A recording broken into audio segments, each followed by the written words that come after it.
আজকে আমাদের মাননীয় মুখ্যমন্ত্রীরা নামুক্ত রাস্তায় ঘুগনি হাতে নিয়ে রাজ্যের মাননীয় মুখ্যমন্ত্রী মমতা বন্দ্যোপাধ্যায় গতকালকে প্রশাসনিক সভা থেকে বলছেন যে যুব সমাজের যারা এখানে কিছু নেই তখন চা বিক্রি করুন, চপ বিক্রি করুন, নিজের ঘরের বউকে দিয়ে ঘুগনি তৈরি করেন এবং প্ল্যাটফর্মে গিয়ে বিক্রি করুন।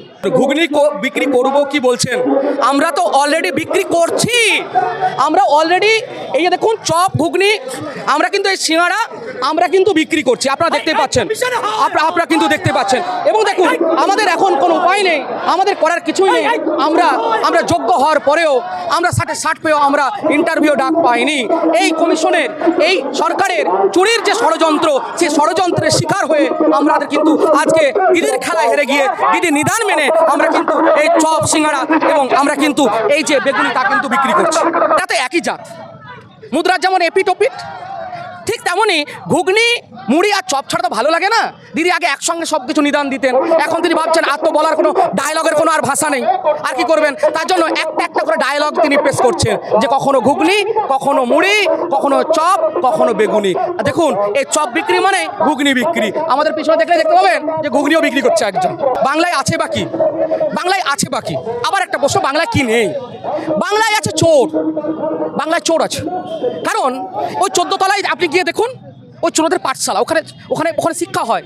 ওখানে কিন্তু শিক্ষা হয় চোরদের কীভাবে চোরবৃত্তি চুরি করতে হবে। যেখানে চক্রান্ত করে আমাদের চাকরিগুলোকে চুরি করে নিয়েছে ওই চোরেদের পাঠশালার যে শিক্ষকের তত্ত্বাবধানে।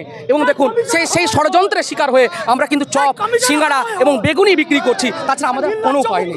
ঘুগনি তৈরির প্রশিক্ষণ নিইনি আমি। আমি শিক্ষিত হয়েছি, আমি বিএড করেছি। আমরা অন্যকে শিক্ষা দেওয়ার জন্য সে প্রশিক্ষণ নিয়েছি। আমরা ঘুগনি তৈরির প্রশিক্ষণ নিইনি। আমরা ঘুগনি তৈরি করতে পারবো না, চাইও না করতে। বউ হবে কি করে? কোনো বেকার ছেলেকে কেউ মেয়ে দেবে? সে বউ পাবে কোথায় যে বউকে দিয়ে ঘুগনি তৈরি করাবে? হ্যাঁ, একদম সেই তো প্রশ্ন, যে সে বিয়েটা করবে কি করে? করবো। আজকে কি পড়াশোনা করেছি ঘুগনি করে বেচার জন্য? আজকে আমাদের মাননীয় মুখ্যমন্ত্রীরা নামুক্ত রাস্তায় ঘুগনি হাতে নিয়ে তার কেমন সম্মানে লাগে তখন আমি বুঝবো। সে যদি ঘুগনি বেচতে পারে তখন আমরাও ঘুগনি বেচবো। বউকে দিয়ে ঘুগনি তৈরি করা, বউ কোত্থেকে আসবে?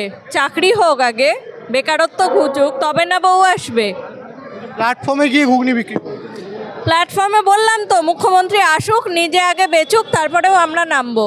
এত শিক্ষা দীক্ষা বৃদ্ধ বয়সে বাবা মা নিশ্চয়ই চাইবে না যে তার ছেলে মেয়েদেরকে এত শিক্ষিত করে প্ল্যাটফর্মে গিয়ে তারা ঘুগনি বেচুক। বললাম তো সব কিছুই একই উত্তর।